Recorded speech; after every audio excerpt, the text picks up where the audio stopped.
In short, that means I seriously have the coolest job in the world. Because what we get to do, the Institute is like a commercial unit within the business school.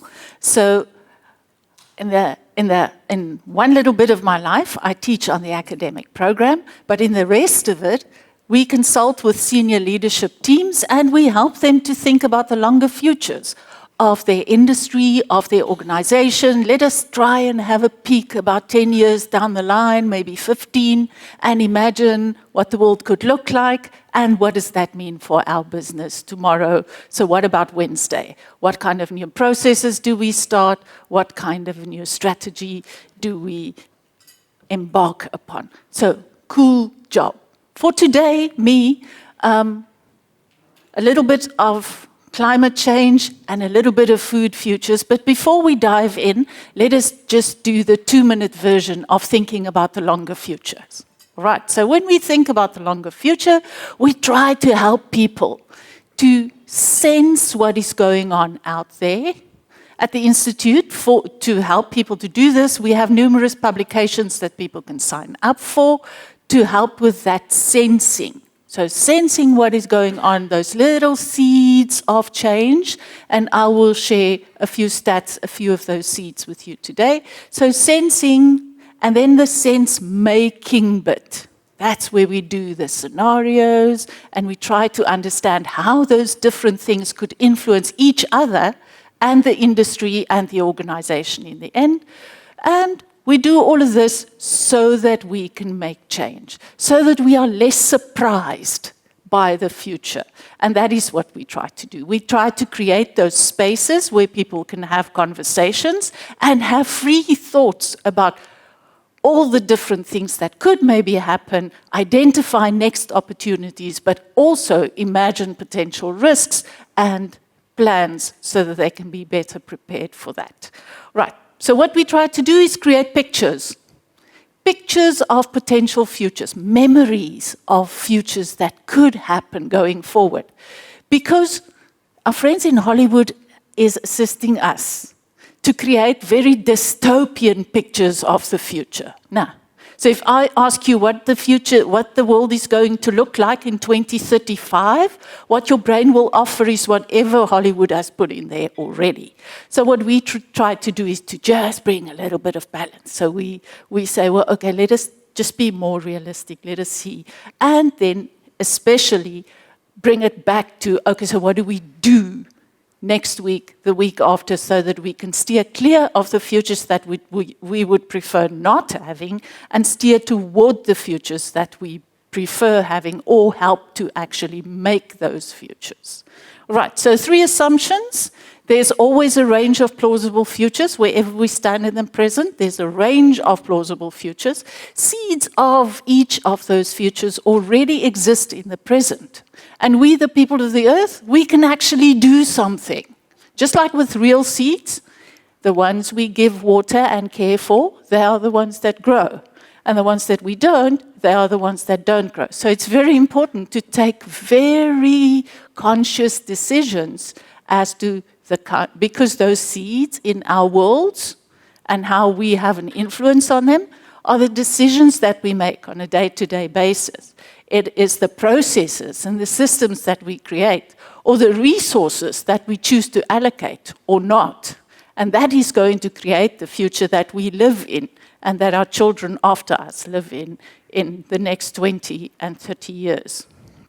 So, big picture. What we have to try to do is to create what Kate Raworth calls a just donut. On the inside of the donut, you see all those things that we want to get right. We want education, we want food, we want social equity, we want energy, we want health. All of those are the things that we want. On the outside of the donut is all the limits. In other words, the ocean can only take that much acidification. The ozone layer can only be depleted up to there, and then we're in serious trouble kind of thing. The air can only take up that much pollution. So on the outside is all the limits, on the inside is everything we want, and what we need to do is to remain in some or another kind of a healthy balance. And there's all kinds of scary articles that I'm not going to show you now of where we are already exceeding many of the limits of what the Earth can take from us. Greenhouse gas concentrations, not nice graphs there. A lot of focus, a lot of articles that you read, a lot of news that you hear will focus on CO2 emissions, but CO2 have nasty friends as well. So whenever you think about greenhouse gas emissions, don't only think that it's only CO2. Remember methane and nitrous oxide also, and quite a few others. But those graphs are truly alarming to see how quickly it is increasing. And as limits grow, the closer you get, the easier it could tip over. So this is the stuff that is seriously scary. So let's ask ourselves, what's up with the weather kind of thing? And the sub-question there is, climate change really a thing? You will see the news over the last day or two that is a very important leader of a very big banking group is not working today because he said, no, he thinks climate change is not really a thing. And if you read that news report, then you will see that his bank said, no, our leaders cannot speak like that kind of thing. So he got into serious trouble. Well, me personally, I'm still going to have a job because I think climate change is a thing. All right. So pictures. What the people did here. Now look at the picture and the colors. So the more red it is, the warmer it is. The more blue it is, the colder it is. So what the clever people did was to look at temperature averages from 1981 until 2010. So that's quite a significant period. So it took the average of that, and then they said January to September 2021. Let us put the average there then, and see whether it is colder or warmer than what it was for that very long period. And you will see that in South Africa, or Southern Africa, there are some areas that are colder, some areas that are warmer, and across the globe where there are significant changes. A very interesting one. Similarly, with rainfall or precipitation, that includes all the other forms of water that reaches the earth as well. Here they took an even longer period, from 2051 until 2000, and then look at the year 2021, and there, if it's browner, it's drier, if it's bluer, it's wetter, and there you can see that there are also significant differences carrying on, some areas being a lot wetter and other areas a lot drier. In South Africa, the general expectation is that we may probably have warmer and drier conditions as we continue at a faster pace than the global average, which is sometimes a little bit scary. Right, so here's that projected climate changes. There was a national climate change adaptation strategy, and they included quite a lot of useful information in there. And there you can see projected towards 2050, our temperature changes would be the rest of the world. They're trying to get around 1.5, around there, but our temperature change is going to be on the current trajectory significantly higher. The increase in the number of very hot and heat wave days, and the whole country experiencing drier conditions overall. So that is going, but our country being big as what it is and consisting of a number of different kinds of systems. In some areas it will be wetter than what it used to be, and in other areas drier, and that's going to have a significant influence on the kind of things we can plant and grow, or where we can still plant the same things that we have been planting the past 10, 20 years. Right. Let us start talking a little bit about food, water, and just throwing in a little bit of energy in there, just for good measure. So about food, if we have to sum up in 3 words, probably less meat, probably more plant-based, and probably from shorter supply chains. If we want to be more responsible in our food system, then that is probably the kind of things that we will have to strive toward going forward. So less meat, more plant-based, shorter supply chains. In terms of water, why I've put energy on the side there, you have now just seen that in South Africa we're probably going to face a lot drier conditions going forward. We've already been, even with all of our big rivers and beautiful things, we've already been a sort of water-scarce country. That's the one point. The other point is we're not really looking after our water systems very well. I'll show you some things now. Last week I did a session about wastewater management in South Africa, and I literally didn't sleep for 2 nights in a row because the wastewater management system in South Africa is really not nice.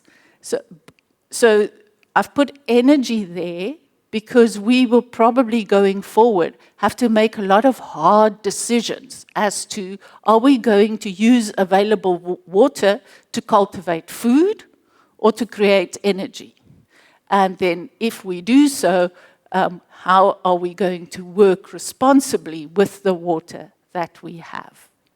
Cool, so finding this balance between, are we going to use the water that we have to cultivate food, or are we going to use it to create energy? As you know, hydroelectric energy is a potential renewable source, but our energy system is still very much coal-based, and that uses a lot of water, and it also contaminates the water then, once it has used it. All right, so ecosystem protection levels, when we talk about water, this slide, the day I made it, I also didn't sleep that night, because look at where our fresh water is. Our fresh water in rivers and wetlands is some of the least protected ecosystems in South Africa. And we can still buy solar panels at home and make our own electricity, but at your house, you can't really make water. So if the water in the system is not protected, then on an individual basis, we may be in serious trouble going forward. So if you want to find something to sing and dance for, do it for water if you can. Right. And then in terms of power, what we use for water, coal mining, power generation, in total in South Africa, 5% of all the water used in South Africa is used within our coal energy system, in coal mining and energy, which is a significant portion of all of the water available in South Africa. And that is now, if you look at the whole of South Africa, but you know, coal mining, for instance, doesn't happen in the Western Cape. So if we just look at where coal mining actually happens, and if you look at the upper Olifants catchment area, around Limpopo, Mpumalanga, where the big coal mines are, then 37% of that water system is used for power generation, which is a scary big number. Right. Let us get back to food. I said the few things about food, and when I prepared this, I thought, but these people knew all of this. They know all of this. They know we're going to say less meat, more plant-based, shorter supply chains. Let us go into something in particular. And I thought, well, let us do a little bit of food waste, not only to convince people not to waste, but also to identify the potential beautiful opportunities in the whole food waste system, because there's a lot of new business opportunities emerging in the food waste system, new kind of businesses emerging, new kind of products being developed to assist people in moving food waste around or keeping it separate from other kinds of waste. So all kinds of interesting things. So first, the big warning. Oh yes, we are creating significant food waste across the world. apparently 1.3 billion tons of food waste every year. And the people that are working on poverty and hunger say, if only we could have the food waste, we will not have people going hungry anymore. Because if we would just be able to bring the hungry people and the wasted food in connection with each other, everything will be better. We must also remember that food waste, food that are lying around rotting, is contributing or generating greenhouse gases. So any food waste, any stuff lying, rotting, is creating greenhouse gases. So in terms of the whole climate change thing, there is a significant connection between food waste and climate change, or the prevention of climate change. The CSIR produced this beautiful report on food waste in South Africa, and then there is the numbers, and that is the percentages. So post-harvest, in other words, from the farm up until it gets to its final destination, this is the percentage losses that we are seeing. And anyone that looks at that can see the potential opportunity of, hey man, there's a lot of business opportunity there. There's a lot of stuff we can do, especially in a country where a lot of people don't have food to eat. A lot of good can come from this, but there's also a lot of opportunity in trying to do something about this post-harvest food losses. I really enjoyed this report, so if you're into downloading things and reading them, the WWF and NOR, they worked together and they said, let us think about foods that are, and these were the criteria for a food item to be included into this report. They said it must be nutritious. In other words, if you eat it, it must be good for you. It must have a low impact on the planet. In other words, in its cultivation, the way it needs to be grown or processed, it must not have a significant footprint on the planet. It must be affordable, so not too expensive. In other words, not too hard to acquire, to buy, to cultivate. So affordable, must be accessible, mustn't be so rare that only the people on one small island somewhere in the Pacific has this thing.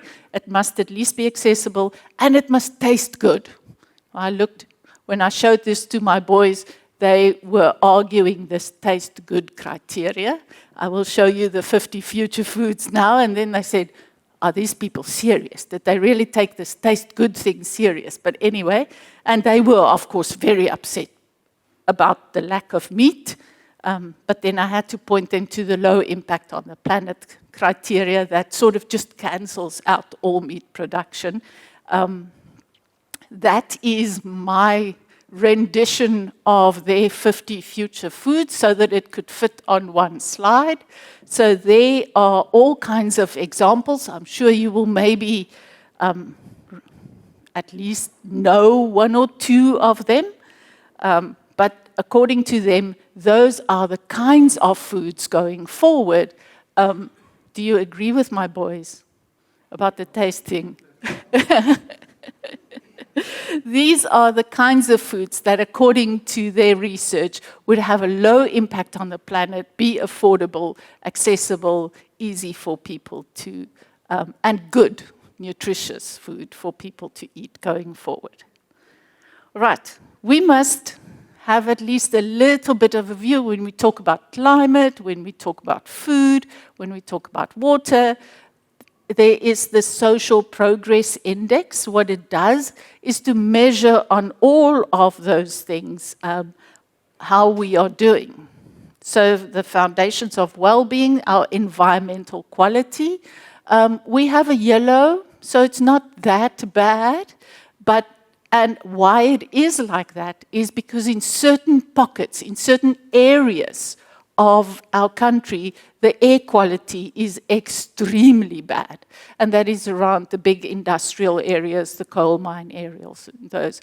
And that is why our score is more towards the yellow side than towards the green. Of course, we have many pieces of land in South Africa open air, beautiful nature, etc. But on average, we come in on the yellow because of those pockets where the air quality in particular is particularly bad.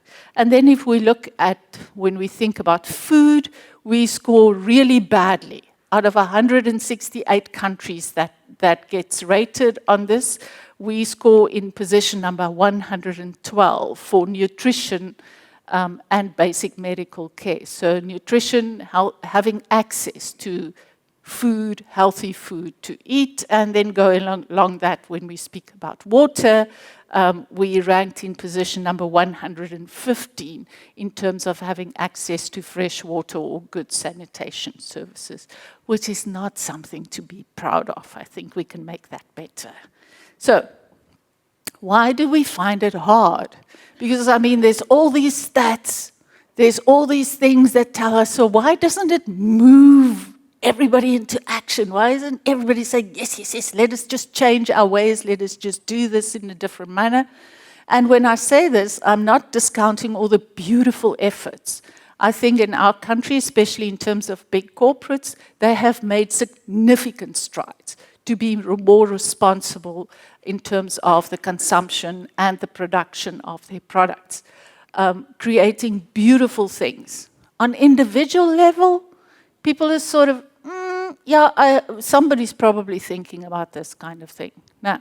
And we don't really pull it into our everyday decisions. So what people do, the first thing is, hey man, this is how my grandfather ate. And this is how our family, we just eat this way, or we just do this way. Or in this industry, man, this is just the given. This is just what we do. Just now when Ian explained the one stat that really caught my eye was the fuel changes, Ian, in the global shipping industry. And that cost the industry, how much? Not 50 cents, no. A lot. But to change the kind of fuel that they burn. And it had a direct impact on their profitability. The people that have the vessels had to choose different fuels to be more responsible, to be kinder to the air, and that ate into their profitability, but they just did that. And now our whole shipping industry is a little bit lighter on the earth. Another argument that people use many times, or that they fall into, is to think that one thing is going to fix this. Climate change, food, is complex things. And one thing isn't going to fix it. Many times when you see climate change, then people say, yes, we must just look at CO2. No? Then we're going to fix it.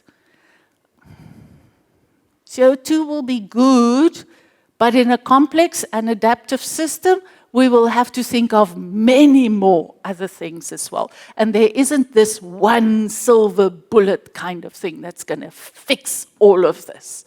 We will have to think of everything and make plans so that we can know where whatever we do or influence could work through the system in a manner that makes everything a little bit better.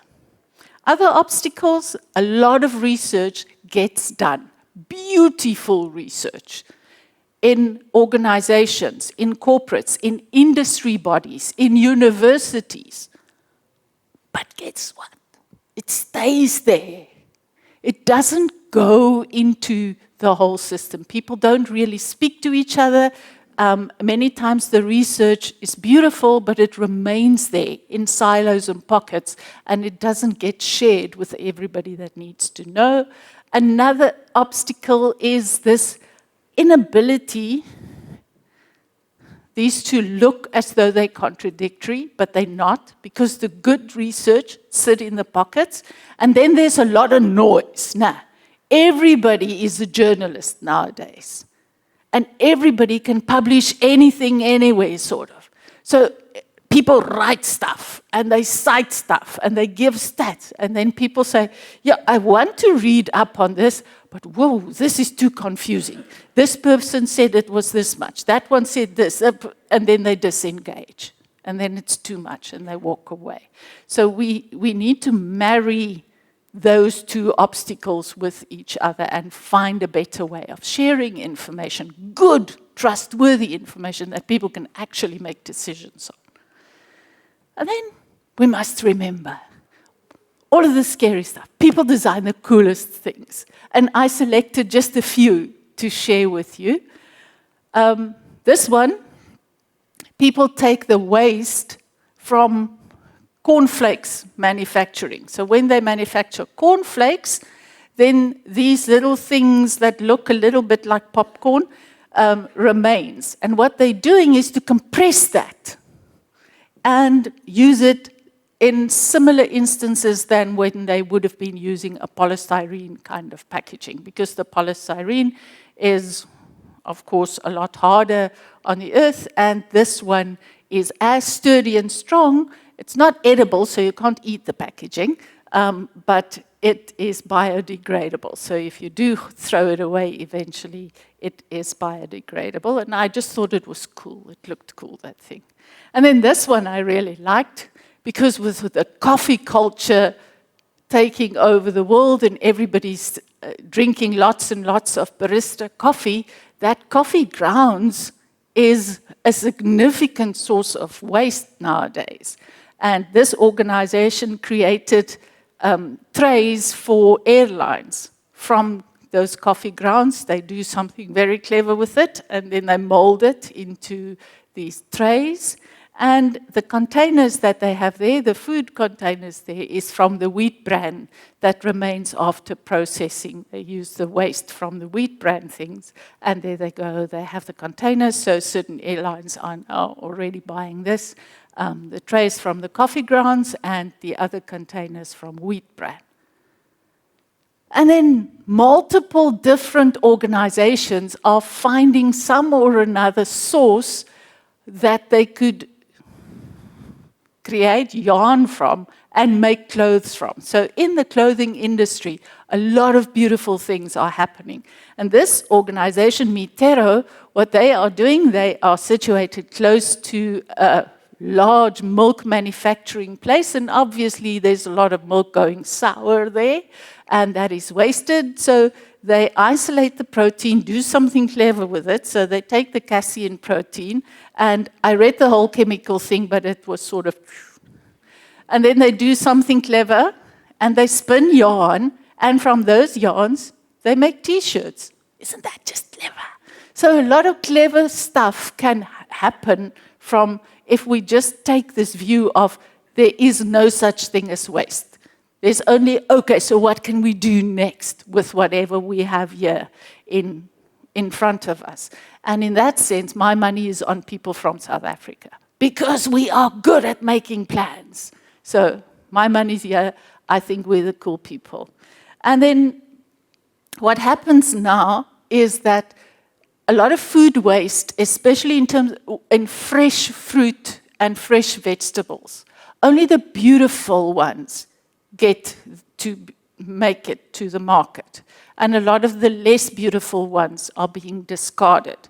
And so a lot of businesses are now entering and saying, no, we cannot have that, and that you can actually order imperfect food. That you say, okay, and this is a delivery service, not in South Africa, where you purposefully order imperfect foods. That all the products that you buy in that box, fresh or processed, are made from imperfect foods, foods that otherwise would have been wasted in the food system. Industries, clever people, they also create cool things to help us consider, to help us think. For planners, people that think about the whole country or the whole industry, you must just go visit this website. It's so cool. The MIT people that love coding created a significantly complex model. that sits behind this. So this is a climate simulation or a climate solution simulator. And what it has there on that first graph is the different kinds of energy. So coal-based, oil-based, gas, the energy sources, the greenhouse gas emissions. And what you then can do on the simulator is to say, okay, let us do this. Let us use less coal. And then immediately the picture changes. Nah? And it shows you, okay, if we use less coal, more renewables, less oil, something, it already shows you immediately live what happens to global temperature changes towards 2100. It shows you what happens in the energy mix. It is a beautiful thing to just see the effect of big policy decisions and things like that. In South Africa, and the public comment stays open, I think, until the 27th of May, we have a new climate change bill, a new law that would come into effect soon, and comments are still open. I hope that they are also playing a little bit on these things, kind of thing. Right, and then more for smaller units and even individuals. I hope that you know about the existence of this site. It is beautiful, scary as well. It's called Earth Overshoot Day. So if you just Google Earth Overshoot Day, it takes you there. And what they do there is they calculate every year, when is that day in the year where we have used up the resources that the Earth can naturally replace in 1 year. Scary thing is, last year that date was on the 19th or 29th of July already for the Earth as a whole. Scary, scary. In other words, halfway through the year, we've already used up all of the resources that the Earth can naturally replace in a year. So we're running into serious debt here, because every year it carries on and carries on. What I've showed you there on the graph is the individual country positions, because different countries are in different positions. And South Africa, we're in position, in other words, if everybody in the world used resources the way South Africans do, Earth Overshoot Day would have been on the 1st of June already. So we are not very responsible in terms of the kind of our resource use. This is also very, very good for individuals. You can actually go to the site and calculate your individual or your family's Earth Overshoot Day kind of thing. So if you have kids that have to do assignments or things for school, or just to spark their interest, this is a beautiful kind of site to visit. There's all kinds of what can you do in very easily understandable and accessible language. Right, my last few thoughts. When we think about the longer future, always zoom out. We tend to many times look down at our KPIs or the next report we have to submit kind of thing, and we take a very short-term view. So zoom out. Take a longer-term view and look at the world, the whole world, and is what we are doing actually better for everyone kind of thing.